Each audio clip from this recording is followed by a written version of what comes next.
Hi everyone, welcome to my tutor my study IQ. आज हम लोग बात करेंगे इम्पोर्टेंट एमसीक्यूज जो UP police computer operator, ASI and programmers में पूछे जाते हैं। तो इसमें आज का जो टॉपिक है हम लोग डिस्कस करने वाले हैं वो एल्गोरिदम क्या क्या होता है, उसके बाद फ्लो चार्ट क्या है और नंबर सिस्टम क्या है। तो ये इन सारी चीज़ों के बारे में हम लोग यहाँ पे आज डिस्कस करेंगे, जो कि काफ़ी इंपॉर्टेंट है। यहाँ पे मैक्सिमम क्वेश्चन जो है पूछे जाते हैं आपसे, ठीक है। तो सबसे पहले हम लोग डिस्कस करेंगे यहाँ पे क्योंकि एल्गोरिदम होता क्या है, ठीक है, क्योंकि ये इंपॉर्टेंट है। जब तक आपको ये कॉन्सेप्ट पता नहीं होगा कि एल्गोरिदम होता क्या है, तब तक आप इसका आंसर नहीं कर पाओगे। तो सबसे पहले हम लोग ये देख लेते हैं कि ये एल्गोरिदम होता क्या है, ठीक है। तो the word algorithm means a set of finite rules और इंस्ट्रक्शंस। मतलब एल्गोरिदम क्या होता है कि set of finite rules and instructions होते हैं to be follow in calculations. इसको बेसिकली हम लोग फॉलो करके जो है कैलकुलेशंस या प्रॉब्लम सॉल्विंग ऑपरेशन को परफॉर्म करते हैं, ठीक है। अब दूसरी बात की हम बात करते हैं कि ये इसके फाउंडर कौन है, वो is the founder of algorithm. तो एल ख्वारिज़मी ये एक साइंटिस्ट है, ठीक है। इन्होंने जो है अरेबिक्स न्यूमरल्स में, जो कि हिंदू अरेबिक्स न्यूमेरिक सिस्टम के अंदर, इन्होंने इंडियन मैथमेटिशियंस, ये मैथमेटिशियंस थे, इन्होंने इस जो एल्गोरिदम को जो है डिज़ाइन किया था एंड सबसे फर्स्ट कॉन्सेप्ट दिया था कि ये जो आपका एल्गोरिदम का कॉन्सेप्ट है, डिज़ाइन है, इसको इन्होंने बनाया था, ठीक है। तो इन्हीं को बोला जाता है कि फादर ऑफ एल्गोरिदम, ठीक है। तो अभी क्वेश्चन अगर एग्जाम में आए कि who is the father of algorithm, तो आप ये नाम आप बता सकते हैं, या इन्वेंटर ऑफ एल्गोरिदम्स में आप बता सकते हैं, ओके। दूसरी चीज बात करते हैं कि इसके कैरेक्टरिस्टिक्स क्या क्या है। अगर हम एल्गोरिदम बनाते हैं तो इसकी विशेषता क्या क्या है। तो इसकी विशेषता में सबसे फर्स्ट पॉइंट ये है कि अगर आप कोई एल्गोरिदम बनाते हो तो वो क्या होता है, वेल डिफाइंड इनपुट होता है। इसमें कौन कौन से इनपुट है वो वेल डिफाइन किए जाते हैं। दूसरा आप देख सकते हैं कि वेल डिफाइन आउटपुट, जैसे आपका इनपुट डिफाइन होता है कि ये इनपुट है और ये आउटपुट है, तो वो सेपरेट होते हैं, ठीक है। आप जस्टिफाइड कर पाएंगे कि अगर इनपुट हमारे पास ए बी सी है, 3 इनपुट है, ठीक है।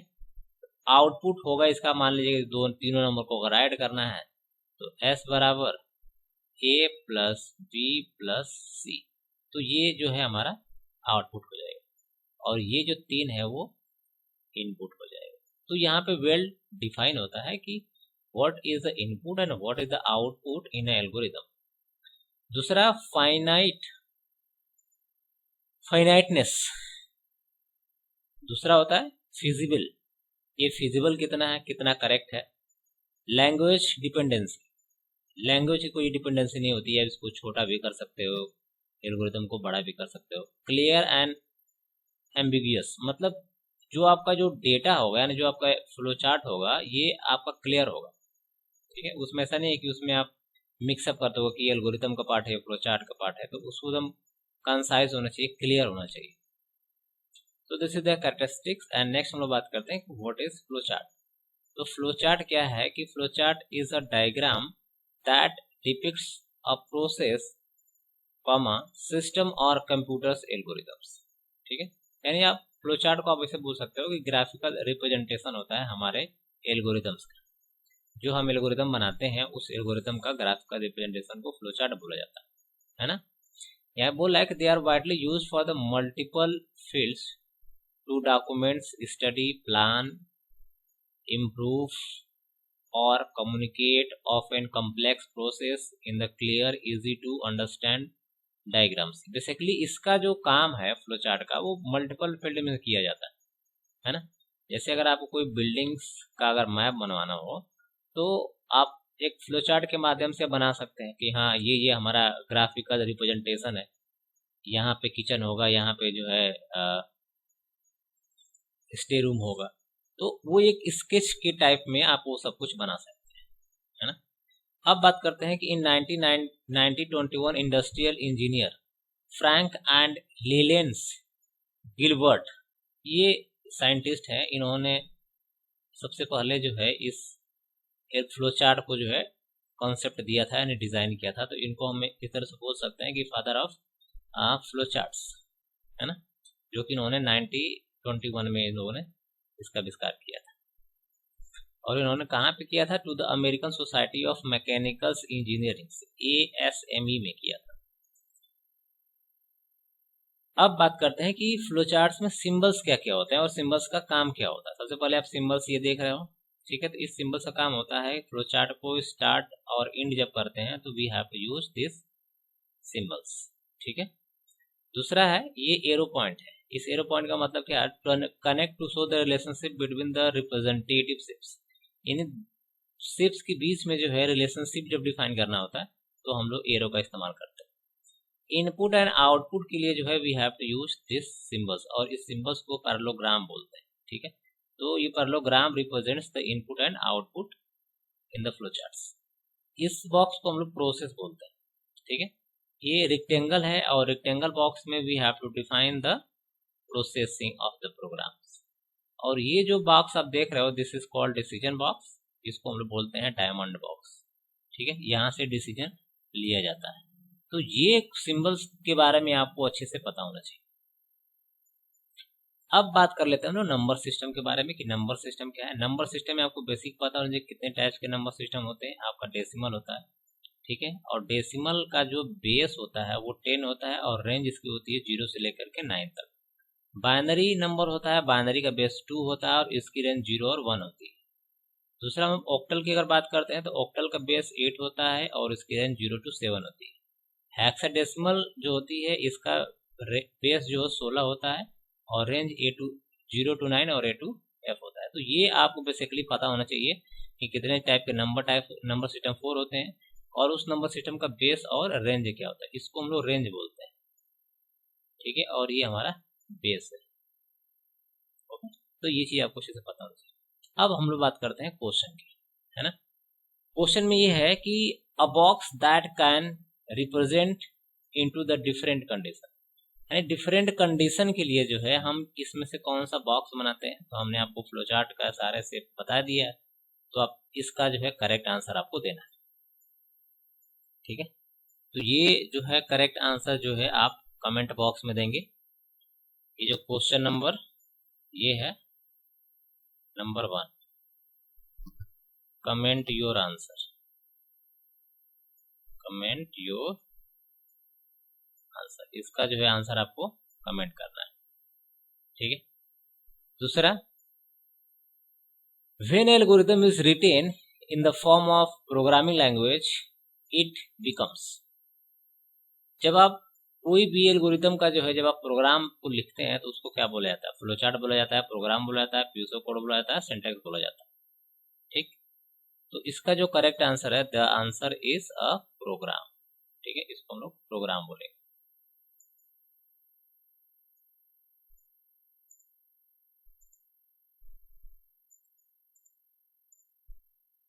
ओके, क्वेश्चन नंबर नेक्स्ट है हमारा,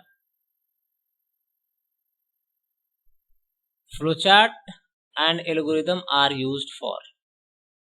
फ्लोचार्ट और एल्गोरिथम को जो है हम क्यों यूज करते हैं? Option number A better programming के लिए, ठीक है, इजी टेस्टिंग एंड डिबगिंग के लिए, इफिशिएंट कोडिंग के लिए एंड ऑल। तो करेक्ट आंसर हो जाएगा इसका ऑल, ओके। नेक्स्ट क्वेश्चन है प्यूसो code is also known as. प्यूसो कोड जो है किसके लिए जाना जाता है? ठीक है, प्रोग्राम डिजाइन लैंग्वेज के लिए, हार्डवेयर के लिए, सॉफ्टवेयर के लिए, एल्गोरिथम्स के लिए। तो इसका करेक्ट आंसर हो जाएगा प्रोग्राम डिजाइन के लिए। नेक्स्ट क्वेश्चन है the provide pictorial representation of the problems. जो भी हमारी प्रॉब्लम्स है उसका जो है पिक्टोरियल या ग्राफिकल रिप्रेजेंटेशन प्रोवाइड करता है उसको क्या बोलते हैं? फ्लोचार्ट बोलते हैं, एल्गोरिथम बोलते हैं, प्यूसो कोड बोलते हैं, ऑल बोलते हैं। तो यहाँ पे तो क्वेश्चन देखिए बोला है पिक्टोरियल रिप्रेजेंटेशन है, तो पिक्टोरियल का मतलब ये होता है कि फ्लोचार्ट, तो ऑप्शन नंबर बी हो जाएगा। तो this is a correct answer, ये जो हमारा करेक्ट आंसर हो जाएगा। अगला क्वेश्चन है कि the symbols is use at the beginning of the flow chart, यानी बिगिनिंग ऑफ फ्लो चार्ट में कौन सा सिंबल इस्तेमाल करते हैं? Circle, rectangle, diamond.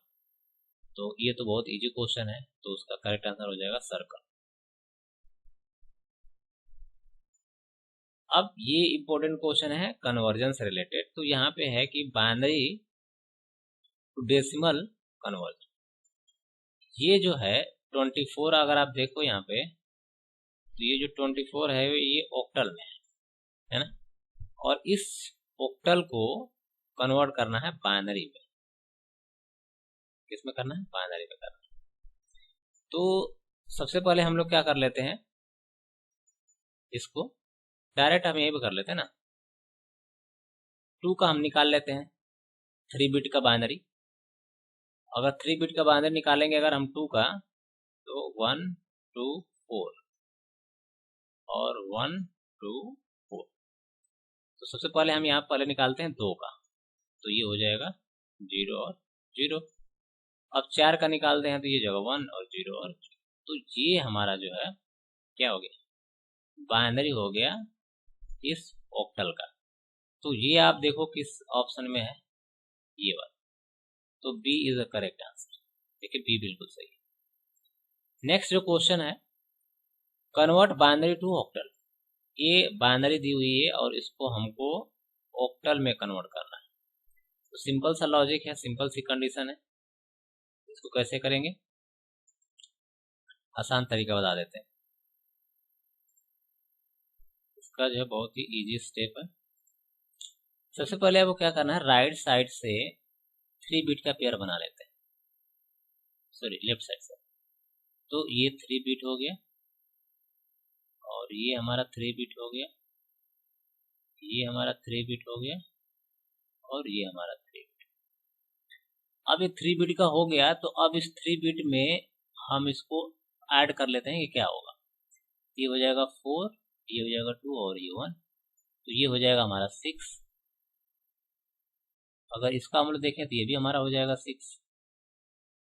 इसको देखें तो ये हो जाएगा हमारा 1 और इसको देखें तो ये हो जाएगा हमारा 2। तो 6 6 1 2, 6 6 1 2, यानी इसका आंसर हो जाएगा बी। काफी इजी है, आप डायरेक्ट निकाल सकते हैं। अगर इसमें अगर आपको कोई डाउट हो कि कैसे हम निकाल लें, अगर समझ में नहीं आ रहा, तो इससे रिलेटेड एक वीडियो पड़ी हुई है, ठीक है, उसको आप जाके देख सकते हैं। नेक्स्ट क्वेश्चन है कि the largest 2 digit hexadecimal number, यानी 2 डिजिट का सबसे बड़ा हेक्साडेसिमल नंबर क्या होता है। आपको पता ही है कि ए से लेकर के और एफ तक होता है।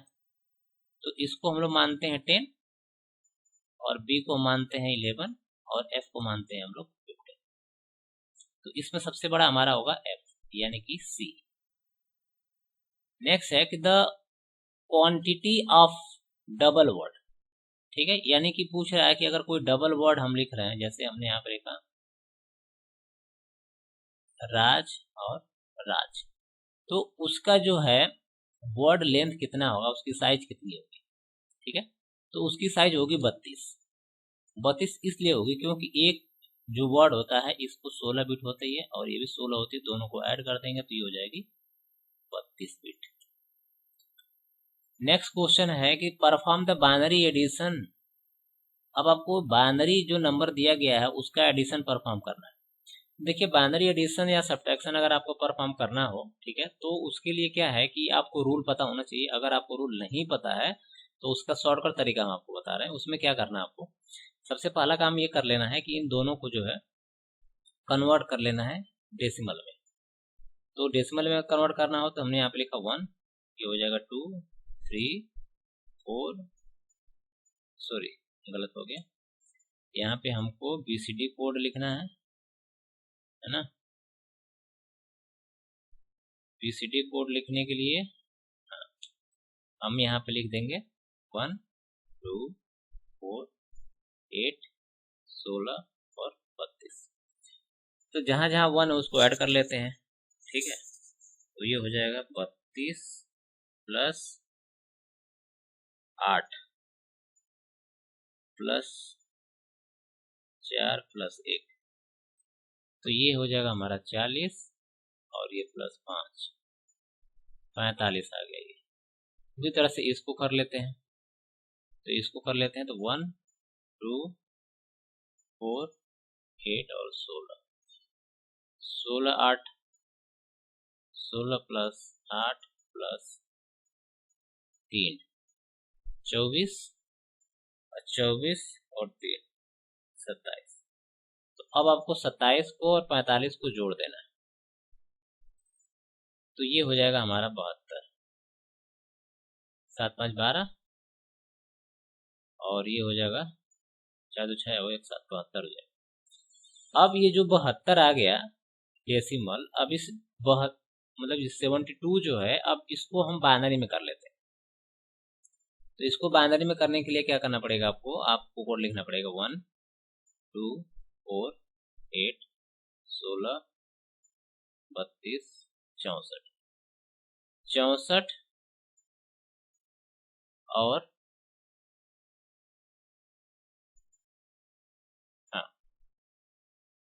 64 और 16 जोड़ लेते हैं, कितना होता है 64 और 16, ये हो जाएगा 0 4 4 10 और ये हो जाएगा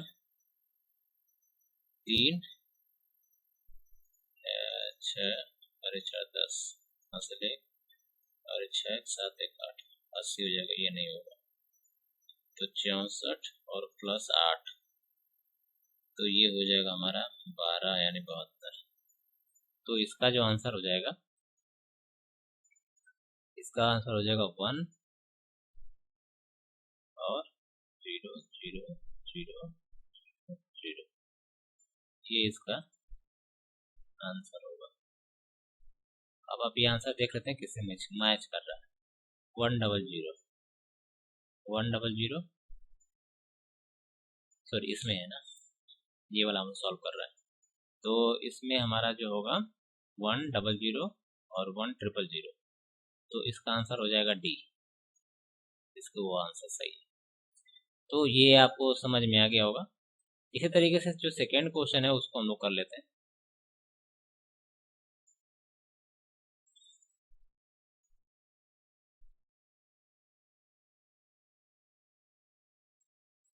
ओके, इसमें आपको सब्ट्रैक्शन करना है, तो अगर सब्ट्रैक्शन करना है तो सेम वही रूल फॉलो कर लेते हैं हम लोग। अब इसमें हम क्या करेंगे, सेम वही वाला रूल फॉलो करेंगे। जैसे हम इसको पहले कन्वर्ट कर लेते हैं डेसिमल में। तो डेसिमल में कन्वर्ट करने के लिए हमने यहाँ पे लिखा कोड इसका 1 2 4 8 16 और 32।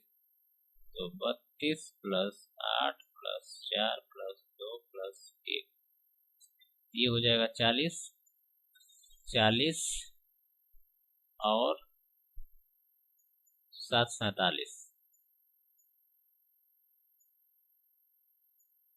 ये 47 हो गया। इसको कर लेते हैं तो ये हो जाएगा 1, ये हो जाएगा 2, ये हो जाएगा 4, ये हो जाएगा 8, ये हो जाएगा 16। 16 प्लस 4 प्लस 1, 16 प्लस 4 प्लस 1, ये हो जाएगा 20 और 1 21। ठीक, तो क्या कर लेंगे, 47 से 21 को घटा देंगे, तो कितना बच जाएगा, ये हो जाएगा हमारा 6 और ये हो जाएगा हमारा तो 26 हो जाएगा। अब इस 26 का जो है हम क्या कर लेंगे, कन्वर्ट कर लेंगे बाइनरी। तो बाइनरी कन्वर्ट करना हो 26 का तो हो जाएगा 1 2 4 8 16, तो ये हो जाएगा 24। ठीक है, और 24 और 2 26, ये आंसर हो जाएगा 1 1 1 1 1 1।